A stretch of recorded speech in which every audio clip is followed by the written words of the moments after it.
Assalamualaikum warahmatullahi wabarakatuh. Jumpa lagi dengan saya Diana Zaini. Saya akan melanjutkan materi dari tanggung jawab sosial suatu perusahaan, yaitu materi ke etika bisnis. Etika bisnis seperti yang sudah saya sentuh atau uraikan minggu sebelumnya, yaitu penerapan tanggung jawab sosial suatu bisnis yang timbul dalam perusahaan, di mana kegiatan bisnis selalu berhubungan dengan masalah-masalah etis dalam melakukan kegiatannya sehari-hari. Seperti halnya manusia pribadi juga memiliki etika pergaulan antar manusia, maka pergaulan bisnis dalam masyarakat umum juga memiliki etika pergaulan, yaitu etika pergaulan bisnis. Di negara-negara maju, justru masyarakat di sana lebih menghargai dan lebih hormat kepada etika atau kode etik bisnis, ya. Nah, mereka lebih takut dikatakan melanggar etika bisnis atau kode etik bisnis daripada melanggar hukum. Kenapa? Karena kode etik atau pelanggaran kode etik bisnis ini adalah merupakan pelanggaran terhadap tanggung jawab moral dari manusia-manusianya. Kenapa? Sanksi moral itu akan menjadi lebih berat daripada sanksi hukum. Nah, dalam jangka panjang, bisnis tanpa etika tidak mungkin berhasil. Kenapa? Karena hal tersebut terkait dengan sikap dan wawasan dalam mengambil keputusan yang disesuaikan dengan kepentingan perusahaan lingkungan setempat, kepentingan nasional, dan koordinat-koordinat dari kegiatan bisnis internasional. Adanya kepatuhan standar etika bisnis seperti kejujuran akan menumbuhkan rasa saling percaya antar sesama pelaku bisnis, sehingga tumbuh kepentingan semua pihak yang terkait dengan usahanya. Kejujuran merupakan salah satu prasyarat keberhasilan suatu bisnis. Kenapa? Karena kejujuran merupakan sikap etis pada umumnya yang tidak sekedar hanya tuntutan moral, tetapi juga merupakan tuntutan efisiensi bagi bisnis itu sendiri. Dunia usaha Indonesia perlu segera membangun etika bisnis yang sesuai dengan standar internasional agar para pengusaha Indonesia dapat diterima dan diakui dalam pasar global saat ini. Dengan adanya kode etik diharapkan dapat mencegah terjadinya benturan-benturan kepentingan yang akan merugikan berbagai pihak walaupun dalam bentuk hanya himbauan. Kaidah hukum akan memberikan akibat yang berbeda dengan kaidah etika tadi, seperti saya sudah katakan, ya. Pelanggaran hukum akan memberikan sanksi yang tegas dan nyata, biasanya sanksi badan kalau pelanggaran pidana, kalau ganti rugi sanksi perdata. Melalui lembaga peradilan, baik peradilan yang sifatnya litigasi maupun non litigasi di luar peradilan. Sedangkan kaidah etika tidak mempunyai sanksi yang dapat dipaksakan, tetapi dia memberikan sanksi pelanggaran atas pelanggaran moral. Pelanggaran moral itu lebih jahat dan lebih sakit daripada pelanggaran hukum. Kenapa?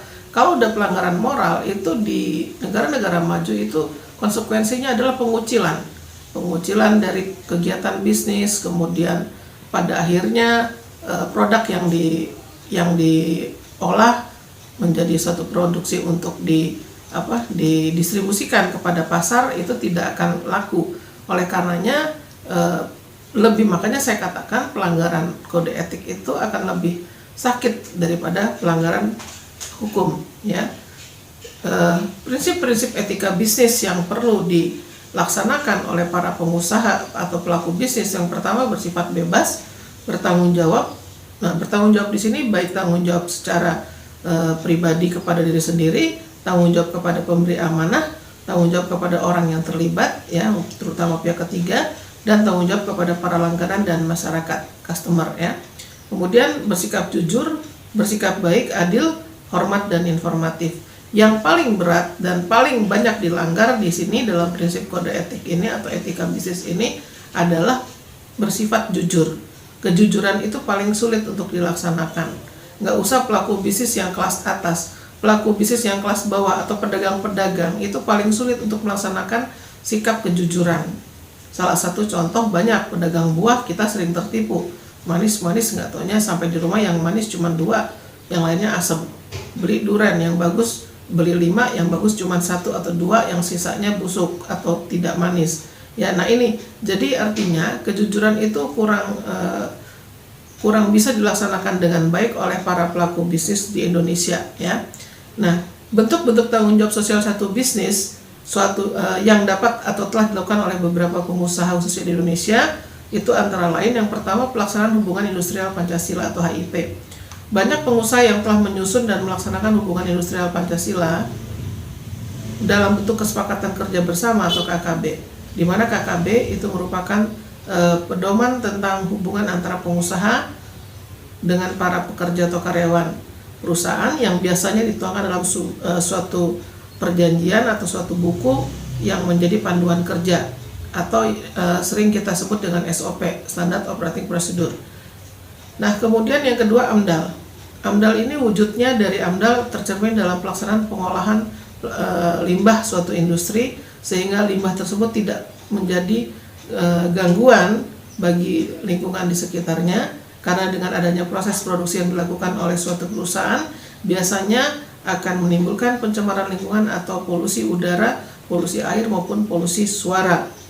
Kemudian yang ketiga penerapan prinsip kesehatan dan keselamatan kerja atau K3 yang dimana dalam hal ini diupayakan setiap perusahaan itu harus mendapat satu penghargaan yang berupa zero accident, bahwa dalam setiap karyawannya atau pegawainya atau para buruhnya yang melakukan kegiatan di usaha produksinya itu diupayakan setiap tahun terjadi zero accident, artinya setiap tahun diupayakan terjadi adanya kecelakaan yang titik angka 0 ya, sehingga dia bisa mendapat satu penghargaan. Kemudian perkebunan inti rakyat atau PIR. PIR merupakan perkebunan besar yang biasanya adalah milik negara yang merupakan intinya yang akan menjadi motor penggerak pembangunan perkebunan rakyat di sekitarnya, yang merupakan yang mengajak atau para pekerjanya atau para pihak-pihak di sekitar lingkungan perusahaan sebagai plasma. Ya, plasma tersebut akan mendukung kelancaran pemasukan bahan baku bagi perkebunan yang besar milik negara tersebut ya. Itu yang disebut dengan PIR. Yang kelima, sistem bapak angkat atau anak angkat. Praktek dengan sistem seperti ini diperlukan suatu kesadaran yang sangat tinggi dari pengusaha besar yang harus bersedia untuk membantu perkembangan pengusaha kecil yang seringkali banyak menimbulkan persoalan bagi pengusaha besar yang menjadi bapak angkatnya. Demikian materi mengenai etika bisnis. Selanjutnya nanti akan kita lanjutkan dengan materi berikutnya. Saya ucapkan dan saya akhiri dengan wassalamualaikum warahmatullahi wabarakatuh.